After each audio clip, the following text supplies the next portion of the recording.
Mr. President, my guess is if I went to every person in this room, every page, every person sitting in the gallery, every senator, and I pointed to this image and said, "What do you see there?"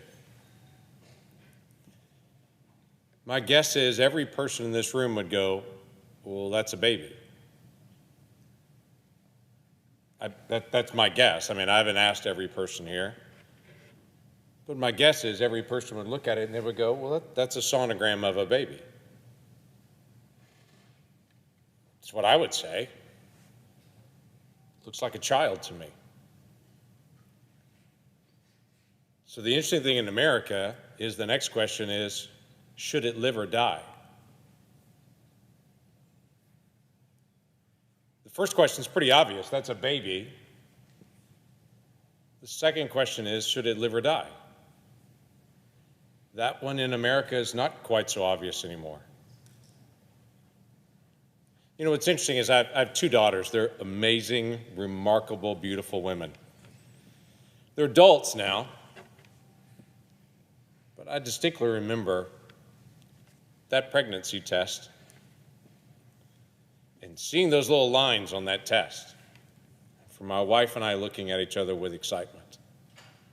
I distinctly remember talking to friends and our parents and other folks saying that we were pregnant. And as we shared our story, I don't remember a single person saying to me, "Well, you're pregnant. What are you going to do with it? Are they going to live or die?" No one asked us that. No one asked us, is it really a baby or is that just a fetus? No one said, you just have tissue. They asked us questions like, have you thought of a name? Have you figured out how to install the car seat yet? Those are the questions they asked us. Because every person we talked to and every person that we shared we were pregnant with all acknowledged that reality, that that's a baby.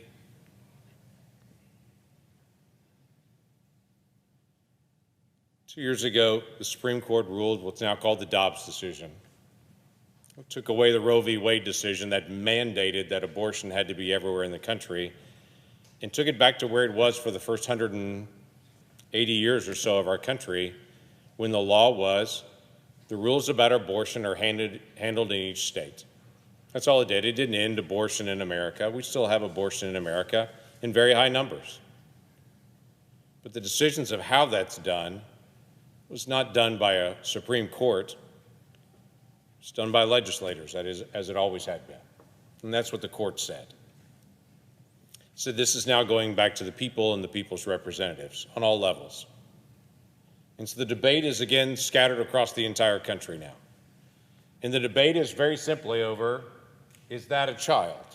And if it is a child, what should happen to it? Now, I have to tell you, that baby's not mine, but she's really cute.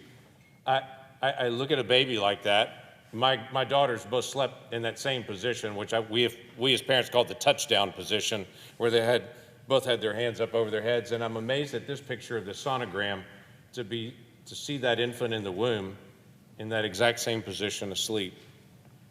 And I think the only difference between this child in the womb sleeping with her head, hands over her head, and this child is time. That's it. That baby's as much of a baby as that baby's a baby. There's no difference there other than time. So we debate and we talk about this very complicated question. When is a child valuable and when is a child medical waste? When's a child valuable and when's a child disposable? And we as Americans are grappling with that issue. And the issue about when that child is a child really comes down to preference and convenience. and to determine, is the child convenient? If they're convenient, then they're a child. If they're not convenient, they're disposable. If two ladies are walking down the same street, both of them, let's say, 18 weeks pregnant. Those two ladies on opposite side of the street, one of them steps into her workplace and into a baby shower. And the folks at work are going to talk about how to install a car seat. They're going to talk about where you're going to set up the crib, and they're going to talk about baby names, and they're going to talk about all the expenses and things. And the person on the other side of the street, also 18 weeks pregnant, is headed to get a surgical abortion. And so I asked the question, of those two children, what's the difference between those two children? They're both at 18 weeks of development. One of them is being celebrated and prepared for, and one of them will be disposed of. What's the difference between the two? We as Americans are trying to figure out the answer to that exact question. And the conversation's happening all over the country. I get it, it's a fair conversation. When is a child a child? Or when are they not a child? Well, under this administration has by far been the most pro-abortion administration ever in the history of the country. And that's not just an opinion, that's just the actions of the administration. That's just been the response to the Dobbs decision. This administration was so disturbed that we might have fewer abortions in America that the Biden administration has aggressively worked to increase the number of abortions in America to offset the possibility that there could be fewer abortions. Because they didn't want to see fewer abortions in America. They want to see as many or more. So the Biden administration opened up for the first time VA hospitals to provide abortions, even late-term abortions, even up to the very final months of a viable child. That VA clinics would be the first, VA hospitals would be the first time to be able to provide abortions. They're withholding funds for pregnancy resource centers. Now, these are the centers that they really hate the most. These are pregnancy resource centers that are around the country that offer crazy things like diapers and formula and support for pregnant moms.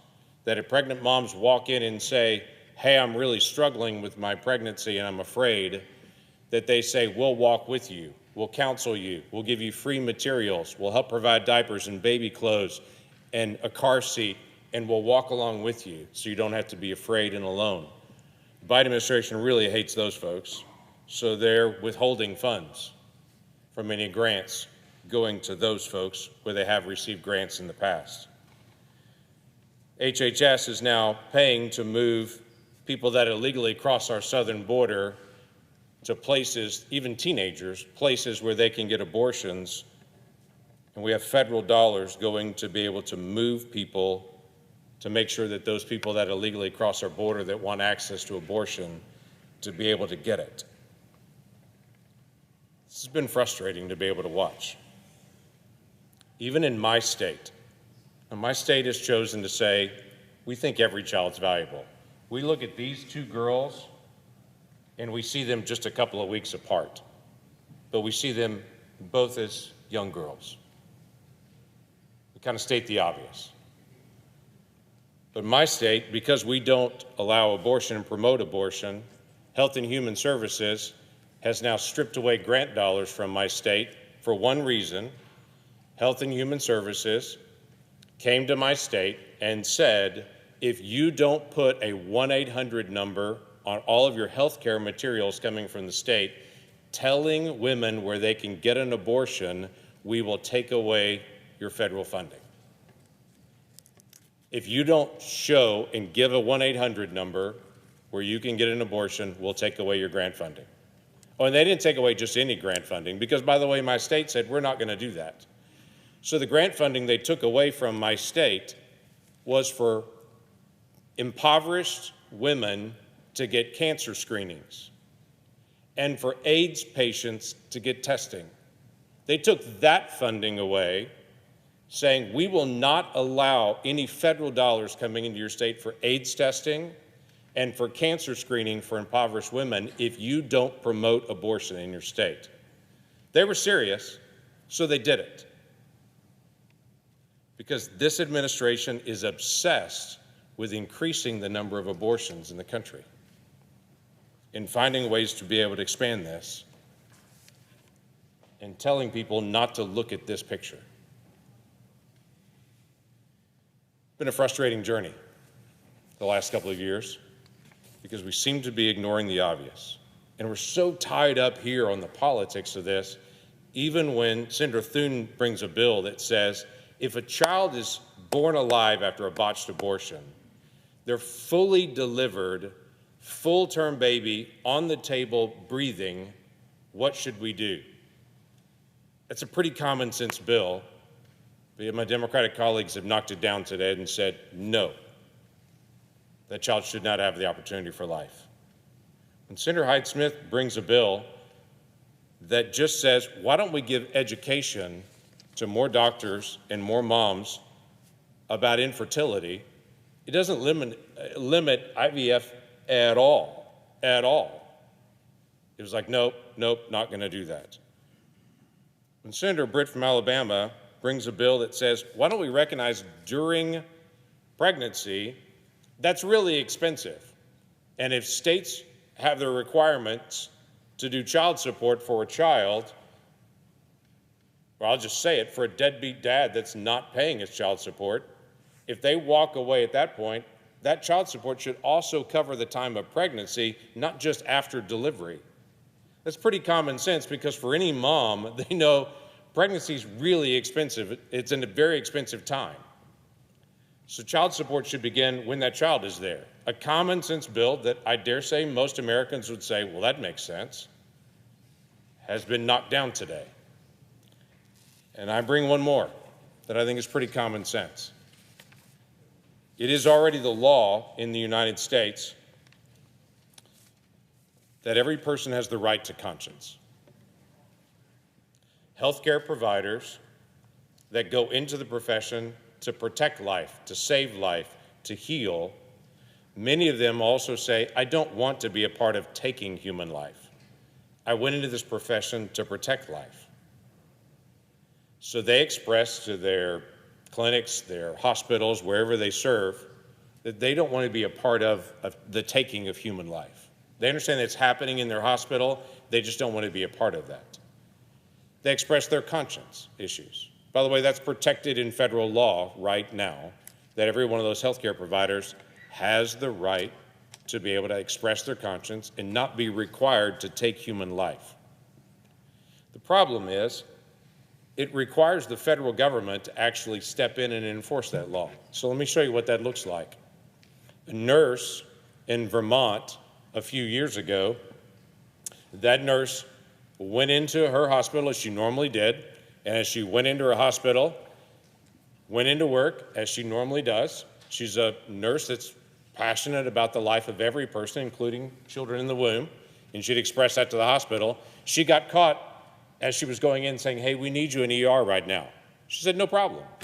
So she steps into the ER to help with the procedure, gloves up, gets ready, is going to go assist. And as she walks in, the doctor that's in the room looks at her and says, don't hate me. And she suddenly says, what's going on? And realizes she's been called in to be able to assist with an abortion.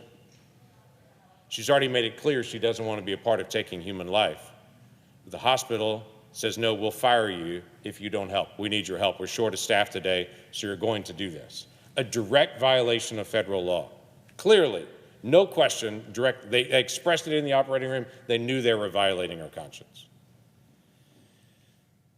So, federal government goes through the process of starting to be able to enforce the law on that hospital until the last presidential election occurred.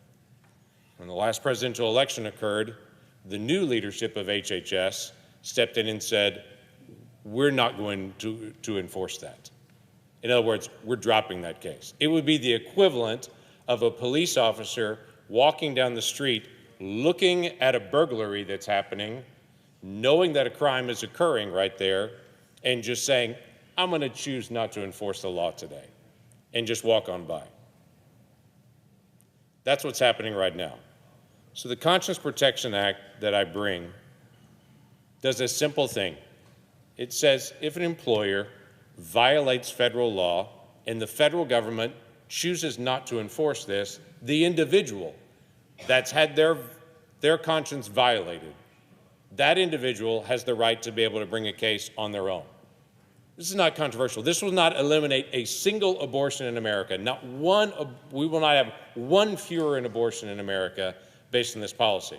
But what it will do is we'll say to an American, you're free to be able to live your conscience without fear of being fired for living your conscience. That's the only thing that it does. I think that's pretty straightforward and pretty common sense. Of all things that we should be able to agree to in this body, let's protect each other's right to believe and to live their faith. Mr. President, I ask unanimous consent that the Committee on Health, Education, Labor, and Pensions be discharged from further consideration of S. 4524, and the Senate proceed to its immediate consideration. Further, that the bill be considered read a third time, passed, and the motion to reconsider be considered made, laid upon the table. Is there objection? Mr. President. Senator from Minnesota. Thank you, Mr. President. In reserving the right to object, let me just say that the crisis facing women and families in this country is a crisis of access to reproductive health care. And the solutions to this crisis are obvious, and I am sorry to see that our Republicans are blocking those solutions at every turn. So this bill claims to protect healthcare workers if they refuse to participate in abortion care due to moral or religious obligations. But of course we know, Mr. President, that those protections already exist in federal law. And I think that this bill would actually go well beyond that. It would in fact create a pathway for providers to object to providing other critical prevention and treatment services, for example, treatment to HIV. So I think, Mr. President, this is another effort to distract Americans from the core fact that Republicans are trying to restrict access to reproductive health care and reproductive freedom, while Democrats are trying to protect them. And I, for those reasons, Mr. President, object. Objection is heard. Mr. President. Senator from Oklahoma. We'll continue to be able to speak out. We do believe that's a child. We believe in the dignity of every human being. My wife, when we were pregnant, every single cell in her body, every cell, from her toenails and her toes and her nose and her elbows, every single cell in her body has the exact same DNA.